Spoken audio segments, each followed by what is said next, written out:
welcome to another episode from Marana Brewery Club. We're visiting Growlers Taphouse, 8275 North Silver Bell Road. And sitting with us today is Dustin Mcmillian, Don Mcmillian, which are owners of Growlers Taphouse. Missing is Lee Fabrizio. He, of course, got caught up doing his stuff on the side that he needs to attend to, but we're missing him here. Today, we're going to discuss about your place and how you guys got started, and a brief history on Growlers Taphouse, and talk about your food items and the theme of Growlers Taphouse. And then I'm going to start with Dustin. Dustin, when you first started this business, how did you come about starting Growlers Taphouse? You know what's funny? It's being younger, I always wanted to open like a club. Kind of was into the party scene, and thought that would be the cool way to go. And as I got older and realized the craft scene is kind of doing what it's doing, obviously over the last few years you've seen what it's done in Tucson. Kind of went more that direction and kind of started reading up on craft beer and what direction that's going. And then Don and Lee have always they've had their hands into a little bit of the food industry and kind of wanted to open more of like a restaurant, right? Mm-hmm. So I wanted to do the beer and alcohol, and they wanted to do more of the food. So we kind of just came up with this idea. It was probably, I don't know, the idea was probably a couple years in the making before we really went with like a business plan. Yeah, it was just kind of more like, we'd have some drinks, barbecue, and talk about it and say, we should do this. And then one day we finally pulled the trigger on it. So. And I believe you were one of the first tap houses here in Marana, and it was really exciting to see you guys open up. And still to this day, people enjoy coming here, enjoying the beers that you have here. By the way, I believe it's a full bar. Yep, full bar. With how many taps? So we have 30 handles, and it's all craft. So there's nothing. You're not going to find any domestics. We have those in bottles. But what we really like to hit on is the craft on draft. And we also have 3 reds, 3 white wines on draft too. So it kind of plays off. The wine isn't so the focus. Isn't so much the focus, but people do like to have a glass of wine. So you have a variety. Goes good with some of the foods because we smoke a lot of the food. That's true. A lot of them. Yeah. And I noticed your beer list is pretty much national. It's not just local. You have a lot of beers throughout the whole country, which gives people an idea of what the beers taste like from different states. Which, right. And is there a favorite vendor that you have from another state that you really enjoy? Belching Beaver is probably one of the top ones that I'll bring in, just because they've always been good to us and their product is awesome. Their beers, they just do a really good job. But it's always revolving. I mean, there's so many different styles coming out. We've got. We went with the ciders to begin with. A lot of people like the ciders. Well, now we've really jumped into the meads, and people are and people are just pulling. I mean, we're cranking those better than we did the ciders. So it just kind of, that's why when we first opened, people were getting really upset with the menu because it wasn't a set 30 handles. It wasn't they could come here and get the same exact thing every time. Now we do have 5 or 6 that are mainstays since day one. Because people get really mad when we take them off. Right. But I switch it up because now that's what people have gotten used to that, and now it's something new. It's exciting when you come in and you can find a different IPA, one that you maybe haven't heard of or had. And then we of course go through all the styles. So try to have a few of each on. Obviously we go IPAs a little bit heavier because that's what's popular. That's what's popular. Yeah. And along with the sours, I think sours have been getting really popular these days with the tap houses and the breweries. Do you have a favorite vendor or beer that you like to drink from the menu, that you'd like to see on the menu, that you like to share with the public? Hey, this is my beer. Bud Light. No shame in that. Because, all right, later. No, because you know what? You do have some domestic beers here. Yeah. And you do have those beer lovers that like domestic beers. Mm-hmm. And again, your tap house serves full bar, from whiskey to wine to taps to domestic beers. That's the unique place. Well, and then with the domestic thing, so when we have people come in and they look at that menu, no, I'll just take a bud, Right. well, then that's when we guide them in. That's where the staff knows how to guide people into the craft scene. So you're not gonna newbies, you're not gonna serve them a heavy IPA, double IPA, or a stout or a porter. You're gonna give them a 805 or a blonde, Right, something right. easy drinking. So it just makes it that less scary for them, because people get overwhelmed. They like to have their drinks and their food, and they usually stick to the same thing. So Correct. to get them to come out of their comfort zone is Yeah, because Dustin's the one that introduced me to craft beer in the first place. So I don't have a favorite. I just keep trying different stuff. And that's what it's about. That's Yeah. what it's about. Yeah. Trying different we beers. accidentally taste every Tuesday all day long. I haven't had an invite for that one yet. As a matter of fact, the Marana Brewery Club was, I want to say, birthed here. Soon with some friends, and we started talking about creating the club here, and this is where it evolved from. Along with that, you guys evolved with the club too, I see, especially with your food and the live music, which again, you guys are one of the first to have live music throughout Marana. And you brought the live music to your place with some great musicians. Yeah. The list goes on, and That's all done. Over there. And the public needs to come here and support the establishment and the live music. Mm-hmm. The live music, for one, I'm gonna throw a name out there, Jay Allen. Yes. Okay, He's one of our favorites. and he comes from Phoenix. Phoenix. Okay, And he's an original artist. He's actually going to be here Saturday. So since we've been reopened, it's going to be our first night back having live music. And Jay's been one of our day ones, and I thought it would have been nice to have him reintroduce the live music yeah, back to the scene. Yeah, it's been months, so Yeah. he's, And we miss the music. believe me. he's definitely a hit in Tucson. People love Jay Allen. And along with that is the food. I've always enjoyed the food here, from your burgers to your appetizers to the ribs. appreciate that. One of my favorites, the sandwiches, sort of goes along with the burger, is called the Irish Mafia. Whoever thought of that sandwich, I applaud them. That was Miss because- Irish over Oh here. my gosh, and that is what is made of. What's in the Irish Pork Mafia? beef, sauerkraut with the Thousand Island. But we cook all the meat in-house, and it's, shaved nice. Thin. Ah. So it's not that processed stuff. We don't bring any processed product in here. Yeah, we've had tons over the years. So many people try to give us this pre-made, pre-cooked, and it's disgusting. Like, to me, if I want to go somewhere and I'm going to spend a little bit of money, I want it nice and fresh. I want it to taste like I'm eating at home, but better. Right. So What are you trying to say? I mean, we can't live off popcorn for the rest of our lives. And beans? Beans and popcorn, cool. Yeah. But yeah, so we just try to focus on. I mean, it's totally scratch in there. Our guys are in there prepping every day of the week. So they're here hours before everybody, and they're here hours after everybody leaves cooking. So it's just something that we started, and it just kind of grew. I mean, when we first opened, we had I remember. 8 menu items. I remember. I don't know, and everybody kind of had like their little Why fit. Why did we only have 8 menu items? We had to get a different liquor license. We had never intended on doing food. It was just going to be. And we're just going to do beer and wine, Yeah. and it turned into food. We had to scramble. Okay, what are we going to do? So that's why we kind of did like our home recipes, because we were such in a crunch. Like, what do we do? So we just did. We always would cook Sunday dinners. We'd barbecue, smoke food, do our family get together on Sundays. So we just kind of pulled all that stuff off, and we'd have cook-offs. We're having one Monday. Yeah, we're doing yep. a cook-off Monday. So Along, you just mentioned sports. Growlers has monitors, lots of TV screens. Yep. For when football, baseball, Yeah. basketball. Happy hours are what days and what time?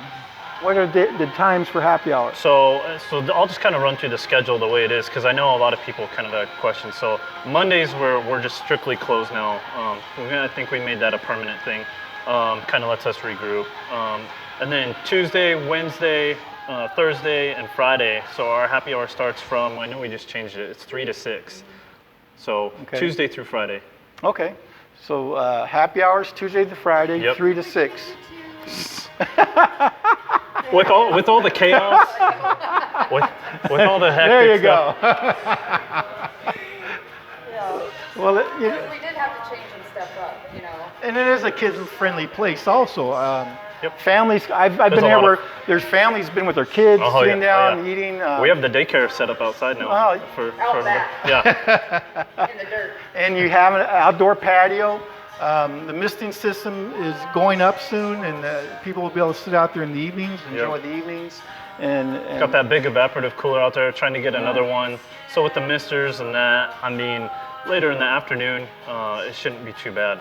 Should really cool that down pretty We good. just didn't want to cover up, you know, the canopies. Yes, that was an option, but in the night sky, that's why people sit outside is to enjoy, Right, the, enjoy enjoy the night sky. So Yeah. I agree. We didn't want to cover that up. So we're just trying to make it as comfortable as possible. okay, if you were wanting, what do you? I mean, how can I say this? The clientele you have here, I seen from young age to senior citizens, middle To age, you. to me, Yes. young age. Yeah. Very young. I mean, they're all welcome. You know, it's a great place to hang out.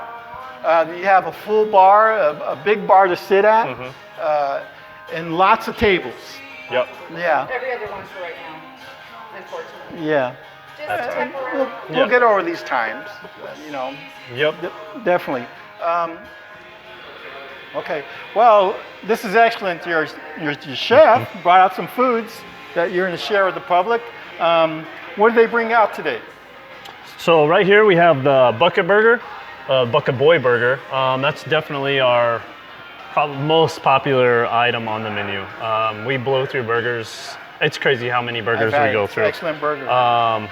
And like I said earlier, we're actually having a cook-off Monday between some of the staff, us, for the next burger that's going to go on the menu. So, Oh, wow.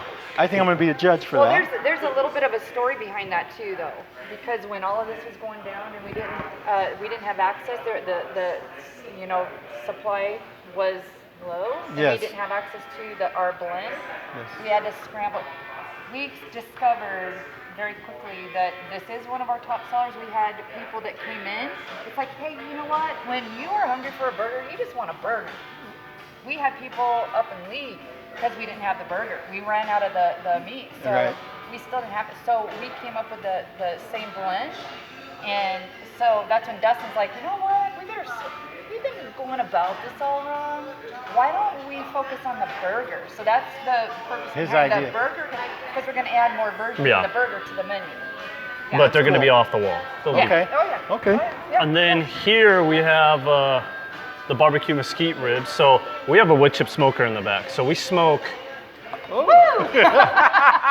We smoke everything. So the pulled pork, the ribs, the turkey, the the beef for the shiloh. sandwiches. So we smoke everything. That looks excellent. Yeah, and there's a method to the madness of how that. I mean, I Wow. drove my kitchen staff crazy of how I wanted it done. Done. But when we first started, I noticed I could see, you know, out on the tables just from looking like, nope, those aren't right. So I kind of had to. We geared it up, but we've been doing good with those. And this I know is Mark Bateman's favorite. And what is it? What is it, Don? I don't know. It starts with a C. So these are Caribe peppers. See? Okay, and what exactly is it? So what we have is a bacon wrapped Caribe pepper with cream cheese and cheese, and then Very tasty. the cucumber salsa. Cucumber salsa. Oh, So wow. that's cucumbers, jalapenos, cilantro, lime. My mouth is watering now. I can't wait to actually taste it Dig after in. the end of dig in after the end of the video. But one thing I did want to mention, you guys are doing something special for the community, and it's making meals. Want to talk about that? Yeah, when we got shut down, so the order came March 17th. We were right in the middle of St. Patty's Day, and we closed on the 18th. And to be very honest, we thought we were done. So we thought we might as well go out in with a good light. You know what I mean? So we were just going to keep doing meals until we ran out of money, which we did. I think you were, yeah. Guess what? We were doing the kids, so it was for the school kids, the homebound seniors, and just families in need for the most part. And the members of the community, then they just like collected, the volunteer, there was a group of teachers, and they formed a volunteer group, and they were our drivers, and it just evolved into this magnificent thing. That's great. Yeah, and so we're still doing the meals, and we've been able to continue the meals because of our customers who have donated. We've had J.R. Sandoval who did an online concert that raised $610 for that. Excellent. The big contributor in the back. Contributor of that. We had I don't know if they want us to mention their names, but a huge contribution from one of our customers of $500. And it's just allowed us to, and believe me, look, when we were doing takeout, that bucket would be full. Wow. So we would keep a donations bucket at the window, and it would. And you're still taking donations today, and you're still doing it today. People have been very generous. Yeah, because we're going to keep doing it. Are you still looking for volunteers to help you out? They're amazing. They're going to be hopefully help us do the judging, because we've invited them to help judge, and we're going to feed them and give them some beer. Yeah. But they've been amazing, and they show up. I'm always late, but they still show up on time. Always late. Always late. I'm starting to be sorry. I didn't used to be, but no, but they're just great. And the people who are they literally asked me today, are you guys sure you want to keep doing this? And it's like, absolutely. Just because we're okay doesn't mean that they're still not okay. So good point. Yeah. So as long as we are open, and we're going to try to, truth be told, to try to get legal about it. So we're trying to, we're doing in the process of doing a 501c3. Wow, outstanding. So that we can do a nonprofit and still continue to feed the need, or the people who need. Yeah. That's great. Yeah. That's good to hear. I mean, you're one of the few establishments that can do that for the community. And we've only been able to continue it because of the members of the community. Yeah, no, these guys are awesome. I love being part of this. Right in the middle of this neighborhood over here, because these guys are awesome, and they all know how to drink beer and eat food. They do know how to drink beer. Some drink vodka pretty good too, and some of that Mexican moonshine. The Roger Klein tequila. Yes. You're proud of that. It's called Mexican moonshine, which you're totally out of today, but we are totally you'll be getting a new stock in them. And I don't know who's been drinking it, but I'm sure, No, I can't do tequila. Along with I love tequila. You were talking about offering a special to whoever mentions this video. Once we post it, what special you're offering? Cut. I still see this video and mention it to you. Yeah, if they mention the video, so we normally do like a burger and a pint for $18. If you come in, mention the video, we're gonna do those for $12. So a burger and a pint for $12. That's a great value. Yeah. Get your drink on, get your eat on, have fun, and enjoy the beer. And 3 or 4. And who do we have here? So this is Lawson. This is my bar manager. He's been here since day one. So since we first opened, actually, this guy quit his job 2 months before we opened, thinking he was going to work, but we got held up on the build out. And so he's like a real day oneer, right? Yep. And then right here we have Eric. This dude busts his butt. This dude comes in every day. I mean, he does everything. So he helps in the kitchen. He runs food on the weekends. He's serving now. So this dude really has come through and helped us a lot. So very thankful for these guys. Definitely my guys I'm going to try and keep here for forever, right? Some lifers. Some great backup. Yeah, who's that? Oh, no. Get out here, Vic. And this is Victoria. So Hi, Victoria. This is one of my servers now. She's full time, and she's really come. She started out. What did you start as a hostess, then a busser, then you did some food running, and now she's a dishwash. So now she's a full-time server, 5 days Yeah. a week now. So All right. she's really been one of those that just, shine. So Cream of the crop. yeah, got the Okay. crew now. Oh, great. Well, we're coming into this video. One thing, thank you for having us here and Yeah. visiting you guys. It was an excellent time, and we had a great time making this video. And I'm glad that you're here to support the club, and the club is also supporting you. Thank you for always Yep. supporting us. Thank you. And those who would like to look for Marana Brewery Club, you can find us on Facebook under Marana Brewery Club, or you can also find our videos on the YouTube page of Marana Brewery Club, really which cool. meet new people. And that's what it's about. Fun. That's what it's about. Again, thank you, and we'll be seeing you soon. Thank you. Peace. Peace.